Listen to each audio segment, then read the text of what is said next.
This is E&P Reports, a vodcast from Editor and Publisher magazine, the authoritative voice of news media since 1884, serving newspapers, broadcast, digital, and all forms of news publishing.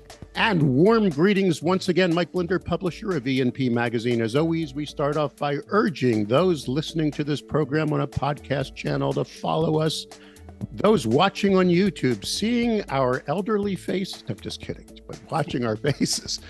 Below us is a subscribe button. There's a bell to the right. If you engage with those things, you'll get updates every time we upload this weekly vodcast series dedicated to the news publishing industry. E&P Reports. Part of news publishing is still print.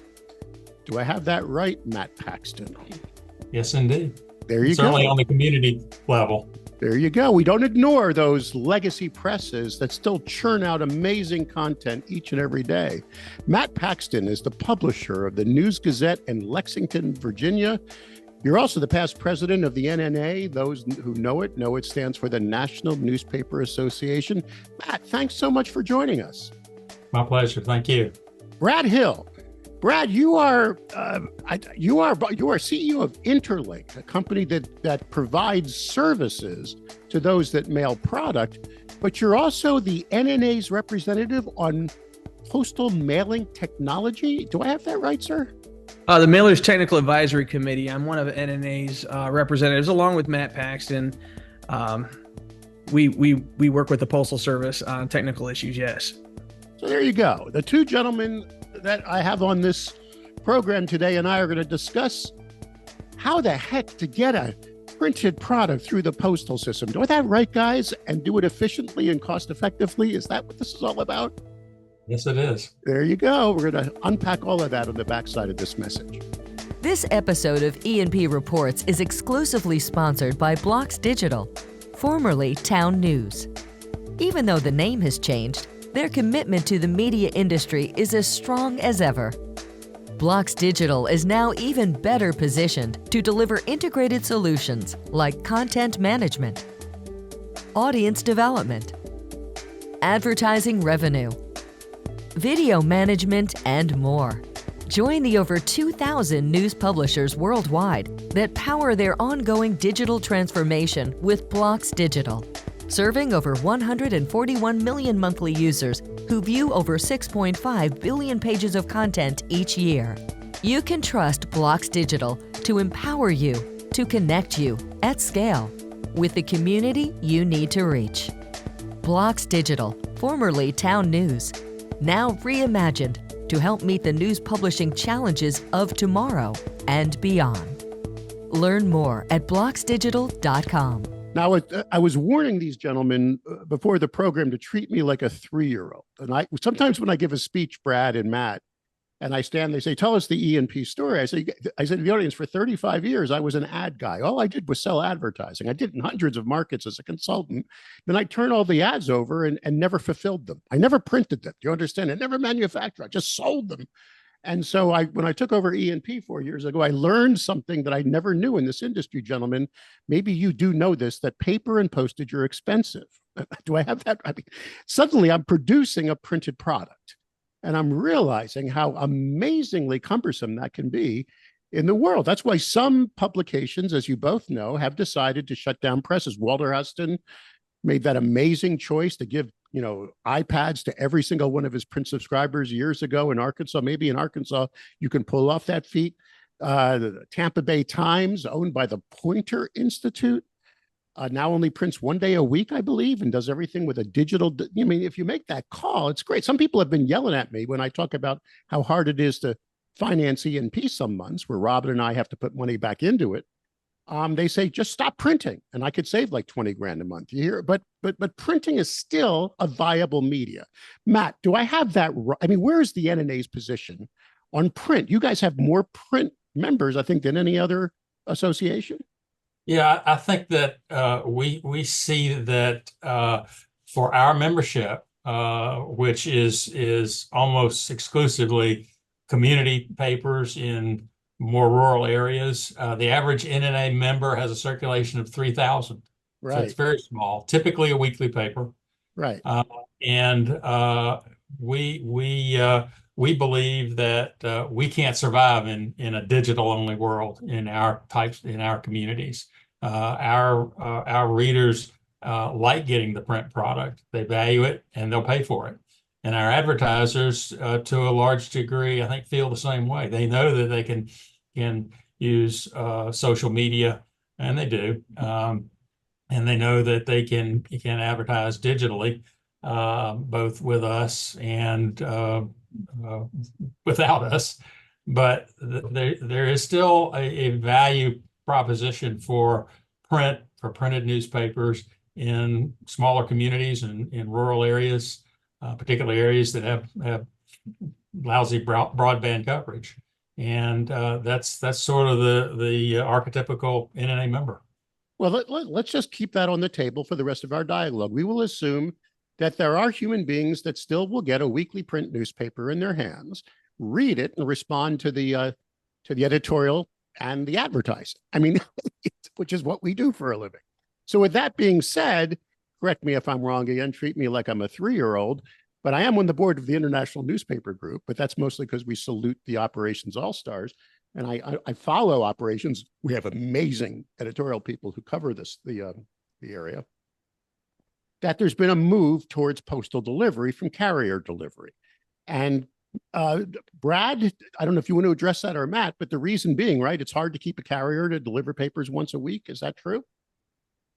Very difficult to do that. We've worked with hundreds of papers over the last several years in that transition as days of print have been reduced. Oftentimes that can be the initial impetus or one of the main causes for moving a mail from carrier delivery, but also the cost. You know, when you can deliver a paper across town for 20 cents, there aren't a lot of carriers that are only getting paid 20 cents per stop to deliver anymore. So from a cost perspective, there's a lot of money to be saved by using the mail, at least locally. There is a challenge with that if you are a daily paper, correct? I mean, because you got some delays, you can't. But if you're a weekly, which means you're not necessarily breaking news in the paper, you can do that on your website, right? You can just have more in-depth county coverage. It's cost effective then. I mean, that's basic. Is the NAA have a position on this that moving to mail is a good move? Matt? Yeah, well, NNA members have used the mail for decades, centuries, actually. We've always been in the mail, and primarily because we're community publications, we tend to be covering one county or maybe just a very few counties. We do take advantage of what's known as the in-county rates, which are lower than rates for newspapers being mailed outside of the county. So that has really been NNA's probably core concern in terms of postal is maintaining that in-county subclass of mail at a fair and reasonable rate. The reason for this interview and the timeliness of this interview, Brad, is because recently the NNA sent a letter to the Postal Service, right? And I want you to unpack this for me quickly, Brad, about the rule change about securing bundles of flats. Brad, do I have that right? Can you just quickly give us the elevator, tour of this issue? Yeah, it's something the Postal Service has been wrestling with for many years now, and it has to do with the likelihood of a bundle of newspapers going through the postal network and staying together versus breaking apart. Believe it or not, there are a lot of people that will still create bundles with rubber bands, also string, and I think string is perfectly viable. Rubber bands are in many cases as well, but the Postal Service contends that when that kind of bundle goes across its equipment or through its network, the handling that occurs is likely to break apart that bundle and cause issues that require more manual attention. That's a Postal Service position on it. They want to move to plastic straps for all bundles of flat-shaped mail instead to reduce the guffaws, if you will, in processing. And Matt, I assume that's just impossible for some operators. It's too expensive to get that equipment. Yeah, I priced it when this all came down a month or so ago. I went out and priced some of this equipment, and it's in the $8,000 to $10,000 range, and it's not something that is going to be real accessible to a lot of smaller publications and publishers. I mean, we would use it once a week. It's not real efficient to buy something that costs that much to use once a week. Our position is that because the bulk of our mail is in county and is most of our mail, our newspapers get delivered to our post office a block away, and it goes right out on the routes. It never goes through any postal transportation. It never goes through any postal sortation equipment. It is already bundled in carrier route sorted and actually in delivery sequence. So all the carriers have to do is load the bundles and go. And so it's not being handled. Brad, is this like a one-size-fit-all rule? In other words, if some publications should strap because they have to go through massive, mechanics at the postal level, but if you're just a county publication, dropping it right off and it goes right out for delivery, is that what you're suggesting? Yeah, there's no reason for a rule like this to be imposed in publications like what Matt's describing here for the mail that's being delivered locally. Again, this rule is about preserving the timeliness and the processes for in-plant operations at the Postal Service. It has nothing to do with how carriers are handling the mail locally for those that mail that's delivered out of the post office where it's entered. But across country, perhaps it makes some more sense for some type of publications. I would contest it's a properly tied string bundle is just as secure, in some cases more secure than a strapped bundle for a fraction of the cost. So I think the Postal Service is misguided in trying to eliminate the string bundle approach. Rubber bands, it's a different issue, but certainly I think string is viable if it's done correctly. But even that's not necessary locally. Matt, are you yelling at windmills here? I mean, you sent a letter.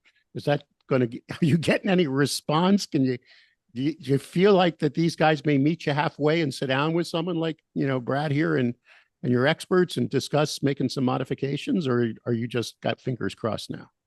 Well, the letter actually was submitted to the Postal Service in the form of comments on the proposed rule, and there's a docket with the Postal Service. So our comments went in along with quite a few others. I know Postcom has submitted comments. So our comments are an official document with the Postal Service.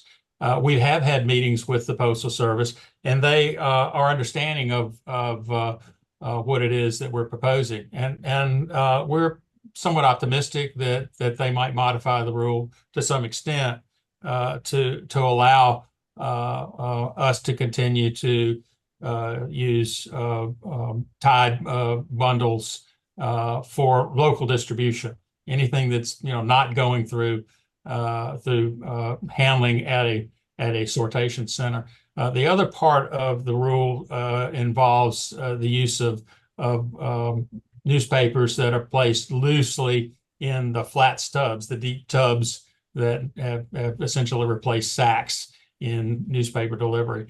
And the Postal Service wants to limit that to no more than 500 copies per mailing. We'd like to see that up somewhat, but that's what we've been using for our mail that goes out of the county. It goes to our regional processing center in Richmond in these flats tubs. They are not tied; they are loose in the tubs, and they requested us to prepare them that way at least a decade ago. So that works fairly well, and we don't have any quibble with that at all. Matt, there's two things going on in Washington that are kind of confusing to me. Maybe you can sort it out. The Delivery for America, I guess it's not an act. I guess it's a program being suggested by the United States Postal Service to warrant why their rate increases keep going up. And then there's the Delivery for Democracy Act, which has been put out by Senator Welch and a few others bipartisan representatives in order to get the Postal Service to provide better service. Can you just unpack that for me? Sure. The Delivering for America program is a Postal Service plan, and it is their plan to return the Postal Service to sustainability. and which is an admirable goal. We need a strong postal service. It needs to be sustaining. Our problem is the way that they're going about it, which is basically putting everything on the back of the ratepayers with no concern about it at all, I think, of trying to rein in costs. And of course, their biggest cost is people.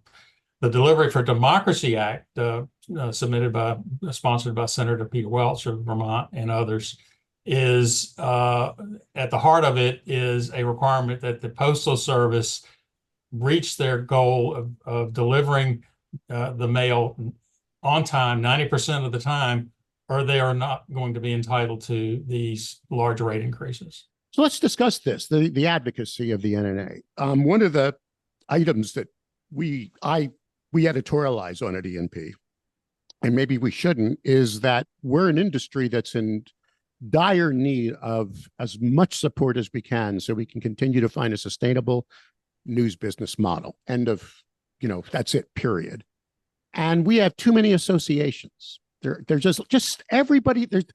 If the airline industry had this many associations, I don't know if it would ever fly a plane. And they all seem to be pulling oars in different directions. How did the NNA is one of the few that still says things like print, print, print, print, right? I mean, with all the associations out there now, you do have some support from the News Media Alliance, correct? So when you are lobbying, you at least have their bigger shoulders to work with, right? We work with them absolutely, particularly when our issues align, and they most often do. Not always, but I'd say 80-90% of the time we're in complete agreement with their positions, and we do work together on these. Yes, indeed. I will take a little bit of issue with the broader shoulders of NMA. They're a great group. We know the folks there well, but as our former executive Tonda Rush used to say, NNA punches above its weight, because we tend to be the grassroots publishers. We're the people. I'm sitting here on deadline. As soon as I get off of here, I got to go proof pages.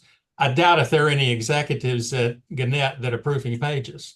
We are seen as close to the ground, and the politicians tend to think that we certainly carry some weight in our communities in terms of the people still read us, and they'll come and see us when the politicians will come see us when they're making their trips through the districts, because we still write editorials that are local. Let me pose. We actually investigated this, did some work on investigating advocacy in one of our issues a while back. That one of the challenges that state associations and the NMA have is how the bigger groups, I don't want to say hedge funds, but them as well, have eliminated the publisher positions where there's regional managers in different cities, and there's small little skeleton staffs in towns. The NNA must have the advantage of, when you put up the bat signal and say to your members, let's make a phone call, let's send an email, you've got owners, right? You've got publishers who are, and that still works. I mean, remember that old expression, all politics is local. Does that work? I mean, do we need more of that grassroots advocacy in our industry today? Well, I think we do. I mean, it works as well as anything, if you can say that anything works. Right. But yes, I think when you walk into a legislator's office, you don't always meet with the senator or the congressperson. No, you get the aide sometimes, but that person is very influential, right? But the staff, it's almost better meeting with the staff, because they're the ones that are really advising the legislator. So that's very, very beneficial. But yes, we were in Washington a couple of months ago, and the Welch bill is one that we were talking to people about, and there's other legislation that's pending that we've been working sort of behind the scenes on that would address issues that we have concerns about. Excellent. Well, I want to, Brad, thanks for sitting in the background there. Do you have anything you want to add finally to this dialogue? I work with a lot of weekly papers, and we have at Interlink for a long time, as well as daily papers now. And I can certainly attest to the effectiveness of NNA's lobbying efforts, both within the Postal Service and on Capitol Hill as well. One of the issues that comes to mind is 6-day mail. You may remember, and we don't hear about it much anymore, but the Postal Service was pretty hard on eliminating Saturday delivery for some time. Without the NNA's involvement, we may not, any of us, take delivery of mail today on Saturday. It's been very effective. And on the postal side, most of the discounts that are unique to newspapers in the periodical class of mail exist today as a direct result of efforts put in place by the National Newspaper Association, its relationship with and working with the Postal Service over decades. It's been profound to watch that evolve over my few decades involved. Brad Hill, CEO at Interlink and one of NNA's representatives on the USPS Mailer Technical Advisory Committee. Matt Paxton, publisher of the News-Gazette in Lexington, Virginia, and past president of the National Newspaper Association. Thank you both for your valuable time. We obviously at ENP are going to be keeping an eye on all of this, and keep up the good fight, gentlemen. Thank you. Thanks for having me.